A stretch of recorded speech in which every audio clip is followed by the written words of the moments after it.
Hi friends, welcome to mom's kitchen Bhanu. இன்றைக்கி ஒரு டேஸ்டான பிரேக்ஃபாஸ்ட் ரெசிப்பியான உப்புமா எப்படி செய்யறதுன்னு தாங்க பார்க்க போகிறோம். ஐயோ, உப்புமாவா வேண்டவே வேண்டான்னு சொல்கிறவங்க கூட இந்த வீடியோவில் இருக்கிற மாதிரி செஞ்சிங்கன்னா இன்னும் கொஞ்சம் கொடுங்கன்னு கேட்டு வாங்கி சாப்பிடுவாங்க. அந்தளவுக்கு டேஸ்டான இந்த உப்புமாவை எப்படி செய்யறதுன்னு வாங்க பார்க்கலாம். வானலில் ஒரு 3 ஸ்பூன் ஆயில் ஊற்றிக்கலாங்க.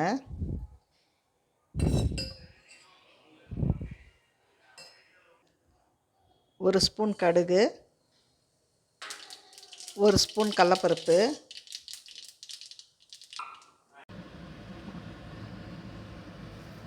ஜீரகம் ஒரு ஸ்பூன், கருவேப்பிலை ஒரு கொத்து, பச்சை மிளகாய் ஒரு 6 பச்சை மிளகாய். பச்சை மிளகாவை பொடியாக கட் பண்ணி வச்சுருக்கேங்க. நல்லா எண்ணெயிலேயே வதங்கினா தான் டேஸ்ட்டாகவும் இருக்கும், காரமும் நல்லாயிருக்கும். வேர்க்கடலை ஒரு சிறிதளவுங்க, உங்களுக்கு தேவையான அளவு போட்டுக்கலாம். வேர்க்கடலையை நல்லா வறுக்க வைக்கணும். நான் போட்டிருக்கிறது பச்சை வேர்க்கடலை. கொஞ்சம் நல்லா வறுத்த பிறகு வேர்க்கடலை எண்ணெயிலேயே நல்லா வறுத்துடுச்சுங்க. இப்போ நம்ம வெங்காயம் போட்டுக்கலாம்.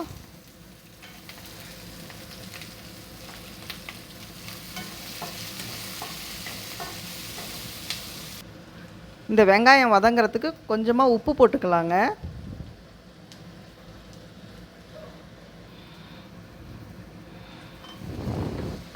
தக்காளி ஒரு 1/2 தக்காளி மட்டும் லைட்டான புளிப்புக்காக.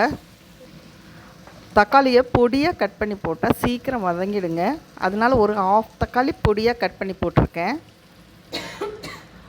வெங்காயம் தக்காளி நல்லா வதங்கிடுச்சு. இப்போ நம்ம தண்ணி ஊற்றிக்கலாம். 1 கப் ரவைக்கு 2 கப் தண்ணி வீதம் ஊற்றிக்கலாம்.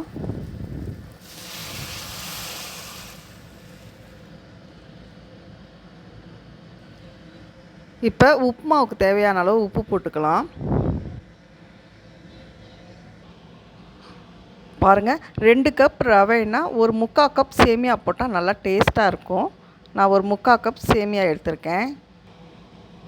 1/4 கப் ரவை எடுத்திருக்கேன். 3/4 கப் சேமியா பாருங்கள், நான் ரவை போட்டுக்கிறேன். நான் வாங்கி விட்டு வந்த உடனேயே நான் ரவையை வறுத்து வச்சுடுவேங்க. நீங்களும் ரவை வறுக்கலைன்னா ரவையை லோ ஃப்ளேமில் வச்சு நல்லா பொன்னிறமாக வறுத்துக்கலாங்க. இப்போ ரவையும் தண்ணியில் போட்டாச்சு. நல்லா கலக்கி விடணும், கட்டிகள் இல்லாத. இந்த ஸ்டேஜில் கட்டி வரும், கட்டி இல்லாமல் நம்ம கலக்கி விடணும்.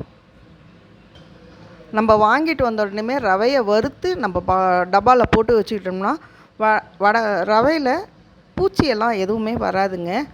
அதே சமயம் ரவை வறுத்த பிறகு நம்ம உப்புமாவில் சேர்க்கும்போது கட்டிகள் இல்லாமல் இருக்கும். இது ஒரு சின்ன டிப்ஸ் தாங்க.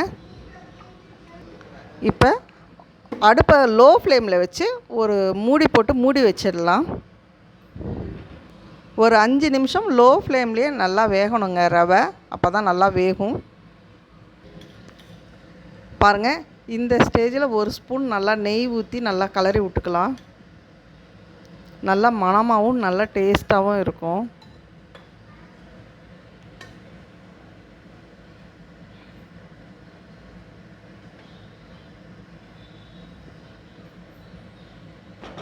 உப்புமாவை எப்பயுமே லோ ஃப்ளேமில் வச்சு தான் வேக வைக்கணும். ஹை ஃப்ளேமில் வச்சா அடி பிடிச்சிடும். பாருங்கள், ரவை நல்லா வெந்துடுச்சு. இப்போ நம்ம நிறுத்திடலாம். இது மேலே கொத்தமல்லி கொஞ்சம் பொடியாக கட் பண்ணி போட்டுக்கலாம். பாருங்கள், உப்புமா ரெடி ஆகிடுச்சு.